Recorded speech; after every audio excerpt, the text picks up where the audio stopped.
All right, guys, want to come to you again, show you the new skid this year.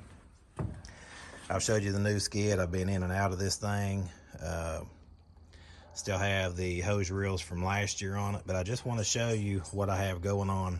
I don't have this one plumbed. I pull all that hose off, take it to the house, hook it up, and then I have a cam lock that comes out of that buffer tank. 4 gallon a minute machine. It is pulling water. That is my supply line. That one right there is my downstream line. My downstream hose goes into my mix. I mix a batch of 50-50. No matter if I put 55 gallons in it, 10 gallons, whatever. I got 50% bleach, 50% water. This right here is my unloader. That's my bypass line. It bypasses and goes into my buffer tank. Yes, I have a 4 gallon a minute machine with a buffer tank with a Hudson float valve in it. I had to drill a hole big enough and put that cap in it in order to do that. So this is my mix tank. It's 50-50, always 50-50 with 15% bleach. Okay, this is my downstream line, or my downstream hose. It comes in, it pulls, I keep it cut off so when it does pull, it just don't stay here. I plan on getting a 3-way, and then I'll run another hose into this tank so I can flush it when I'm done. You know, 8-9 years in business, I've never flushed my downstream injector, and you can tell by some of the fittings are pretty rotted. I don't want that kind of back feeding and going into the pump.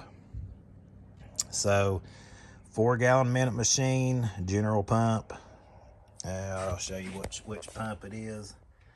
EZ4040G. It's been a great pump. I downstream my houses, so I have a downstream injector. I don't know the ratios. I just get whatever pressure tech tells me I need for a 4 gallon a minute machine. I have a 55 gallon buffer tank. It's a 55 gallon mix tank. So from this, you see this hose, that is to my Softwash system. All right. My Softwash system is set up here. I have my pump underneath my rack. It's bolted to the bed liner, and I have a 24, I think it's a 24 DC 12 volt battery.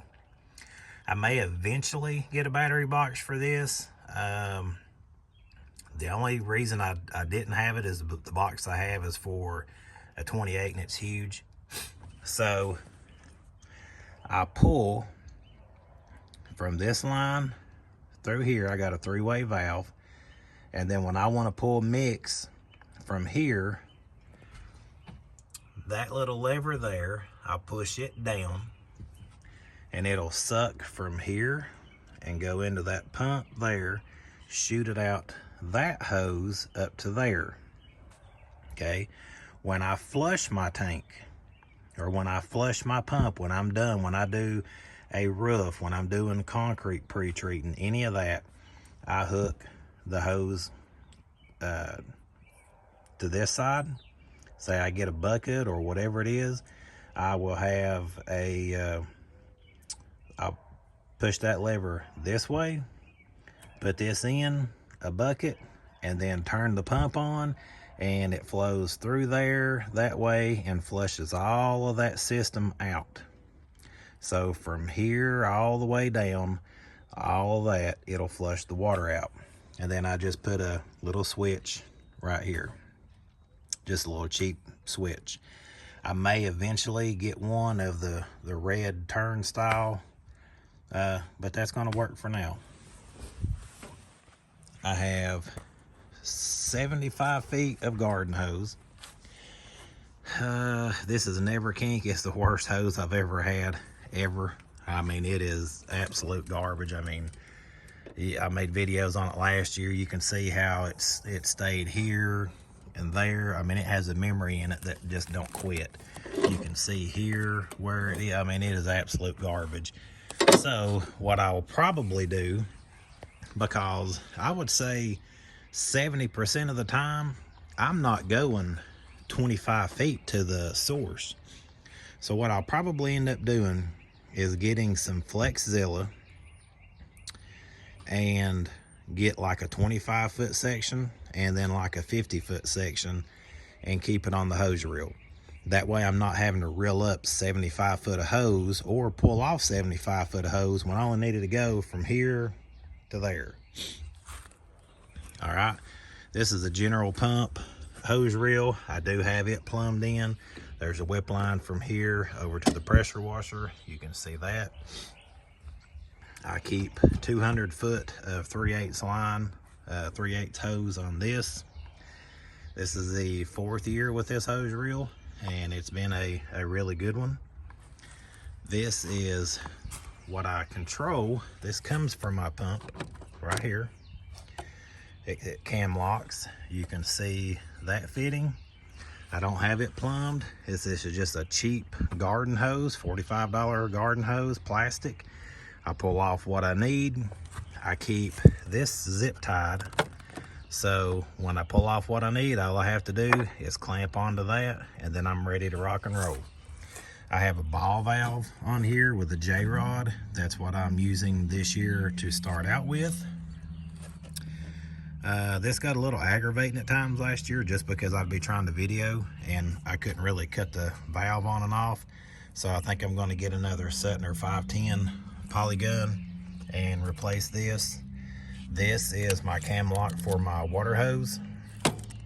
I got the 3/4 barb there and it comes down. So when I pull off my water hose here, I pull off from here, take it to the house, say over there, and then the other end I cam lock and rock and roll.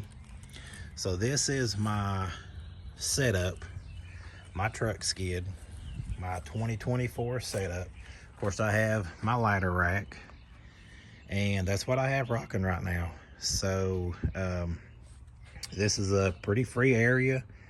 I do have to bring in 55 gallons of bleach from a supplier. I don't get like 300 gallons brought to my house or anything. So what I'll do is I'll go pick up a 55 gallon, set it here, wherever. And then when I get here, I just dump it off. That's what that one is. I just dump it off, and then I still have this area. So I can somewhat use it for a truck if I need to, but I really don't plan to do that. So this is the last week of March.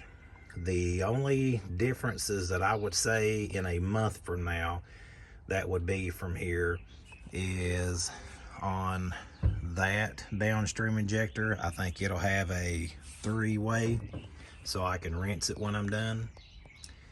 I'd like to have that, and I may end up putting the battery in a battery box just to keep it out of the weather. I know it's under this shelf, and that's good. But any vehicle you drive is, anytime you have a battery, it's always in out of the weather. So that's the way I'd like to have this one. I don't want to cause any more issues than necessary, and battery box isn't that expensive. So we'll just see how that goes. But guys, that's my 2024 setup. If you got any questions, holler at me. We'll see you.